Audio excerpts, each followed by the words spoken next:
মধ্যপ্রাচ্যের দেশ কাতারে আসন্ন ঈদ উল ফিতর উপলক্ষে ঈদের নামাজ আয়োজনের বিষয়ে গুরুত্বপূর্ণ নির্দেশনা জারি করা হয়েছে। নির্দেশনা অনুযায়ী ঈদের নামাজ শুধুমাত্র সেই সব মসজিদে অনুষ্ঠিত হবে যেখানে নিয়মিত জুম্মার নামাজ আদায় করা হয় এবং নামাজের নির্ধারিত সময় রাখা হয়েছে সকাল ৫টা ৫৩। ঈদগাহ বা কোনো খোলা স্থানে ঈদের নামাজ আদায়ের অনুমতি দেওয়া হয়নি।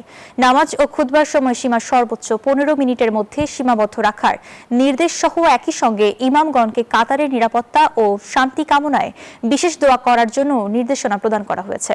যুদ্ধ পরিস্থিতিতে এমন সিদ্ধান্ত নেয়ায় প্রবাসীদের মধ্যে ভিন্ন ধর্মী এক অভিজ্ঞতা তৈরি হয়েছে। যুদ্ধ পরিস্থিতির কারণে কাতার সরকার নির্দেশনা দিয়েছে যে বাইরে খোলা মাঠে নামাজ পড়া যাবে না, কোনো ধরনের ময়দানে নামাজ পড়া যাবে না, ইনডোর মসজিদে নামাজ পড়তে হবে। বিগত বছরে আমরা যেমনটা খোলা মাঠে ঈদের নামাজ আদায় করেছি, এবারে কিন্তু পুরোটাই ব্যতিক্রম, কারণ কাতারের যে ধর্ম মন্ত্রণালয় সেখান থেকে একটা বিজ্ঞপ্তি জারি করেছে, স্থানীয় মসজিদগুলো সেই মসজিদেই নামাজ আদায় করতে বলছে। বিকাশ পেমেন্টে ১০,০০০ টাকার বেশি অফার, শপিং চলছে তো।